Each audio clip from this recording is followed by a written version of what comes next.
Hey everyone, today we'll be doing a little Abloy rehash. I didn't really like the last video on it I did, so we're going to do another one. Hoping to do a little more in depth, show how some stuff works. We can see the discs moving there. That's our high profile wording. This is the homemade tool.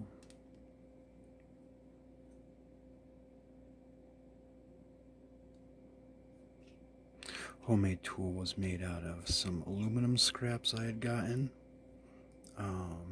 machined by me with a drill and some files and a Dremel. And essentially what I did was, here's an in progress one. Drill a hole. Yes, it's not on center. And then run a bolt through it. And then clamp that bolt in the drill of the chuck.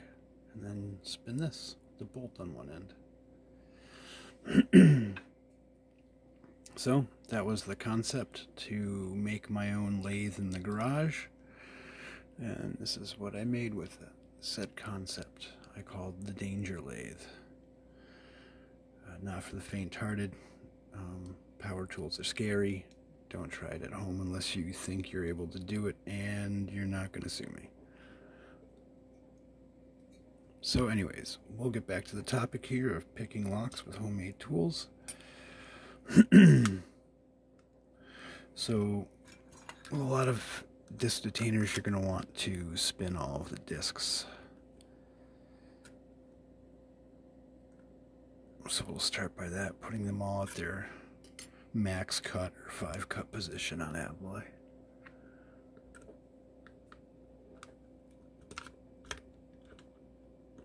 And let's see if I can pick this all backwards so you can see. So, not a big thing. You want to make sure your tool is as parallel as you can get it with the discs. Otherwise your feedback kind of sucks. Like mine does right now. Alright, so you can see I'm on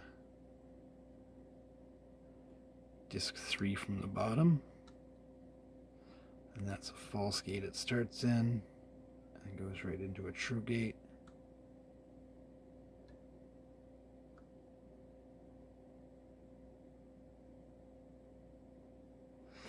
Next one up is a 5 cut, and then we go to a 0 cut.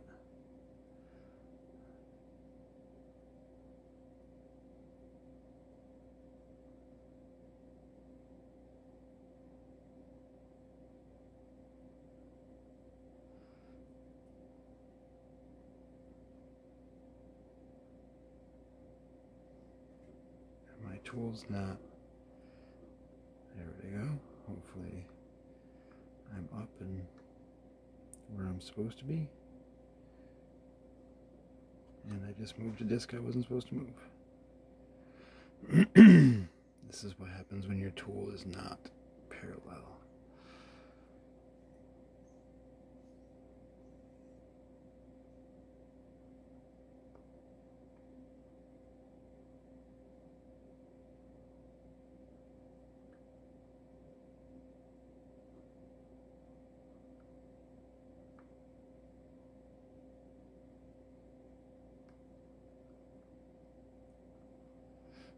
And what I'm trying to do is get on the discs, and there's a spacer in between each disc, and that's where I'm actually able to rotate my tool freely until I nudge a disc. See that? But for the most part, we're operating with these tools in that spacer territory.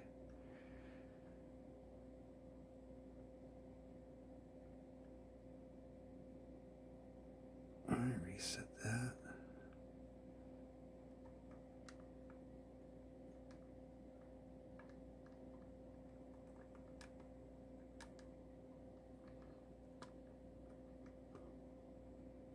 Set that one, and we're just going to kind of, Well, that's pretty much all of them you can see. The sidebar would actually fall in right here. This guy's a little out, but so common tricks would be, I'm not really putting much tension, if any at all, twisting wise on this tension, especially when actually moving discs. I leave tension on to see what is binding, if it has any binding feel, and then I will let off tension, move it a little bit, and creep tension just slight, ever so slightly on. I just want a little teeny bit of friction from the sidebar on the disc.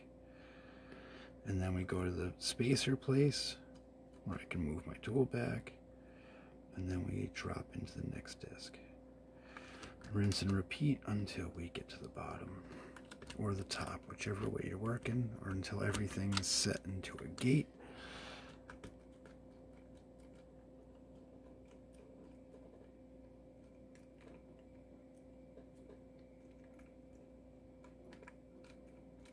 Now if I can get my tool out of here and stop looking like a noob,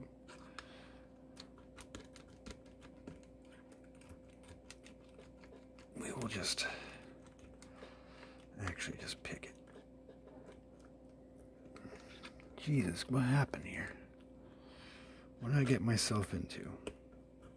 Okay, there we go. Tool's out. That's how manipulation works. Picking up a disc, turning it, going to the spacer reposition tool, catch new disc, turn it, spacer reposition tool, new disc, turn it, and then when you want to go back through, you have to go through the disc, drop into the spacer, go to the next disc, drop, and the spacer is essentially your transit zone.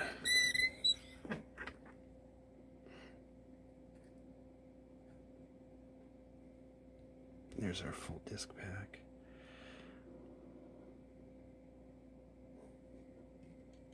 I'm going to throw a sidebar in here. And you can see the bottom of that's like falling right in because those were all turned. Where'd that core housing go? What am I doing? It's right behind my hand.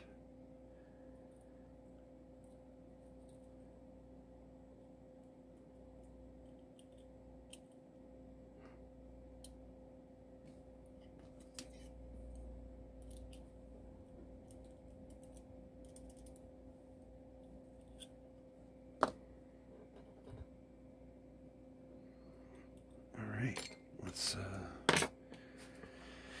get this packed up and pick it real quick. So I covered a couple things.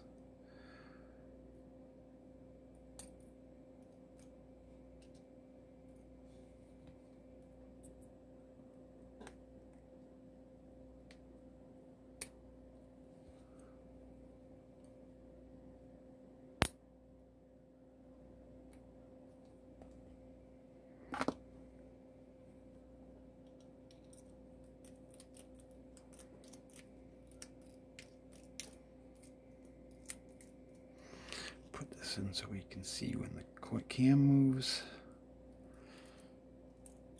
Throw it in the vise. Throw that on the floor.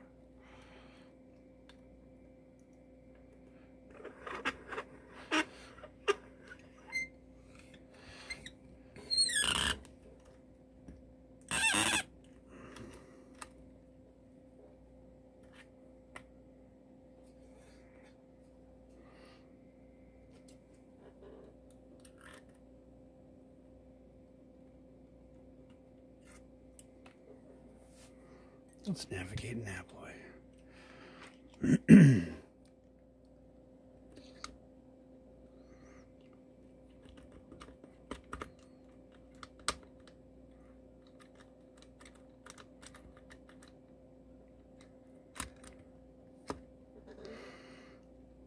how's that camera looking? I can't really see too well on the bottom disc, but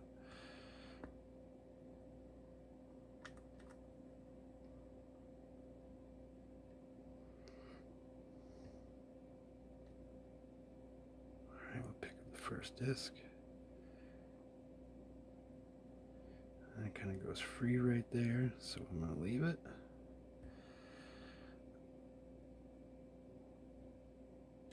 And that's kind of the story we're doing here. If it has friction, move it. If it feels at all loose, I'm kind of leaving it. It's got a little friction. And I'm doing that whole not having my tool parallel that I talked about.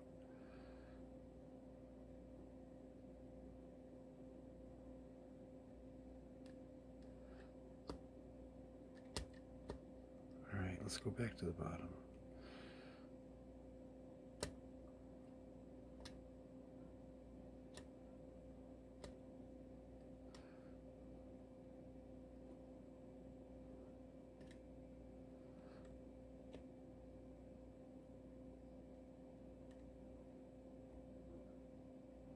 Five cut.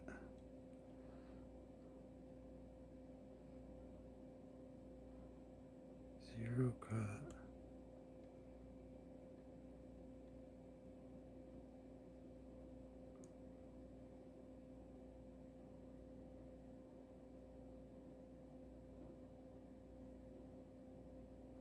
Feels kind of loose right there, so we'll leave that there.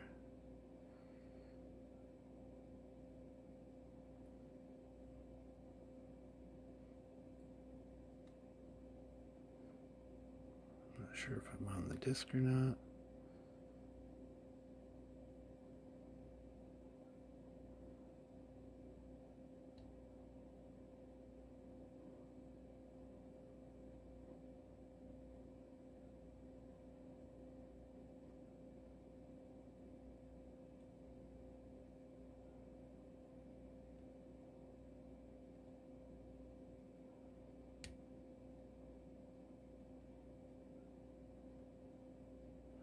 You can see my angle isn't that great with this tool.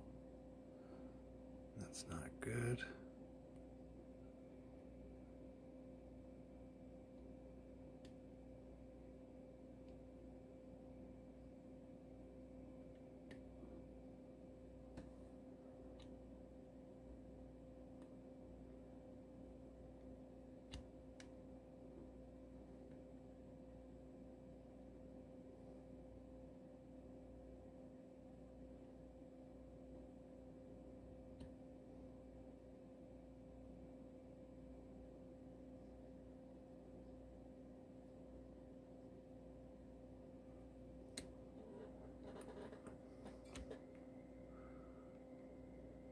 Alright, back from the top.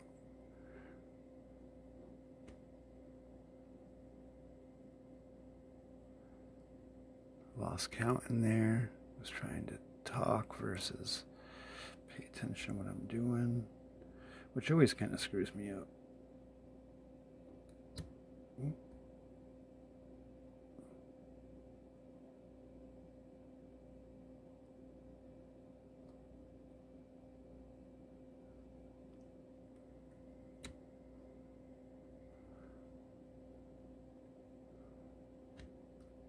Disc 1, spacer. Disc 2, spacer.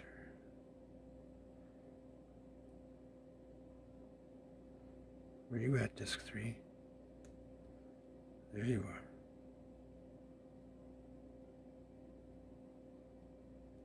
Disc 3 like sitting right there, so we'll leave a disc 3 right there.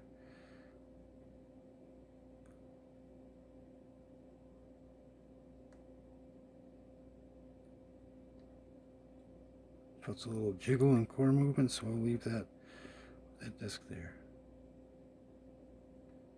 And then I just touched that 4 cut, I guess, was just off a little bit. Just touched it and we're open. So that's how to successfully and not successfully navigate an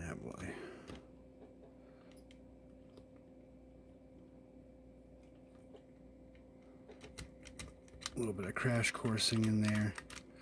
There, it's open.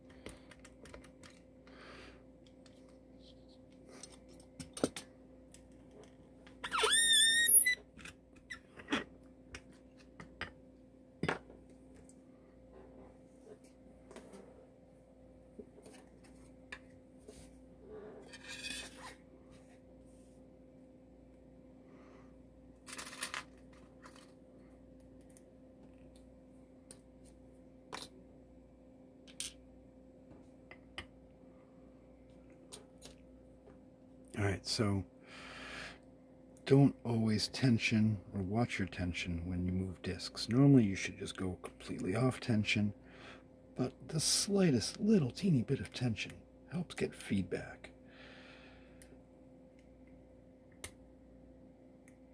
So there's a fine balance with tension on disc detainer, in my opinion.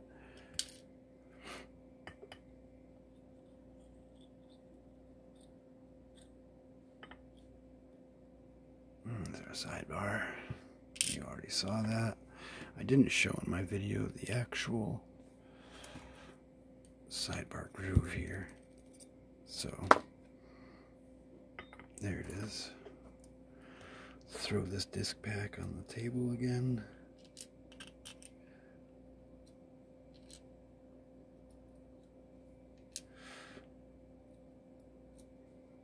If anyone has any questions, comments, corrections, feel free. I love all of those parts. Learning is the whole reason I got into lock sport. I'm always learning when I'm doing this.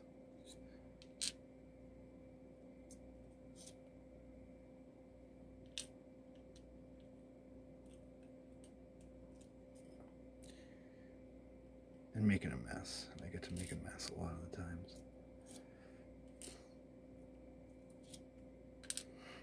I feel like this was a pretty good demonstration one because there isn't a shit ton of false gates in it, which I guess is apparently a thing with the high profiles. I guess they figure that because they have a shitty keyway, they don't need to put false gates in.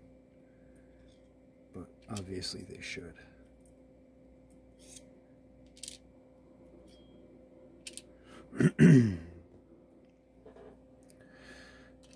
Profile discs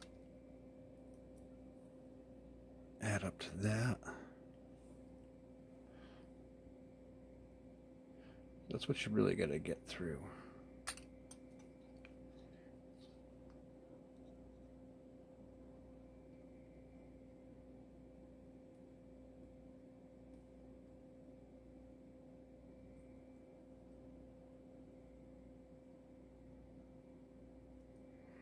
So that was what I based tensioner off of.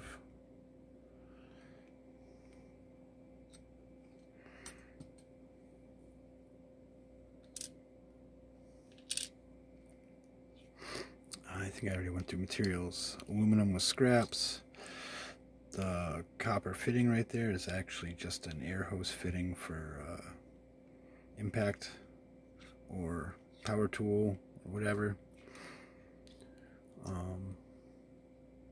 Actual tip is a spring roll pin. You can see the split right there. And the tensioner is an ejector pin. This was all made in the garage with a drill, a bench grinder, some files, a hacksaw, and a lot of time, some sandpaper. You can see the holes aren't like perfect on center, but I don't have machines, so it is what it is.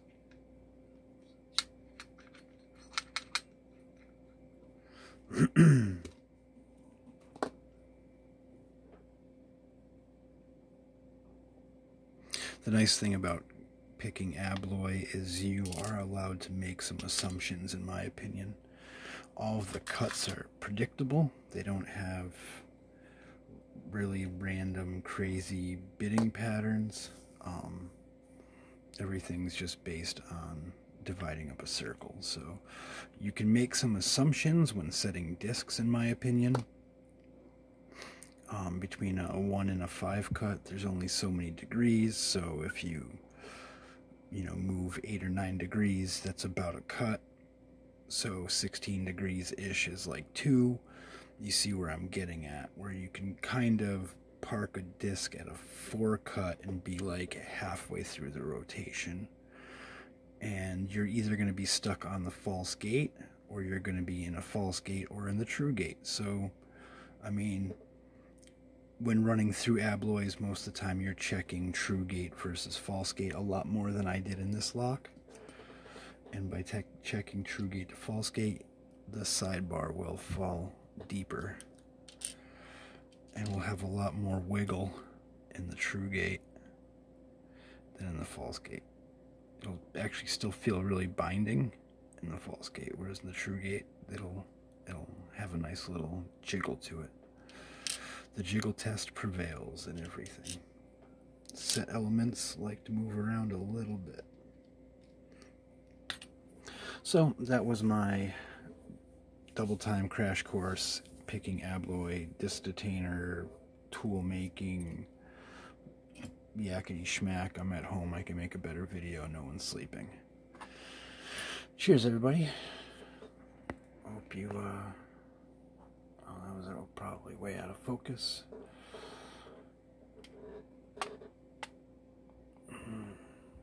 Hope everyone has a great day. And hopefully I'll have some more locks picked for you soon. And thanks. Cheers. Talk to you later.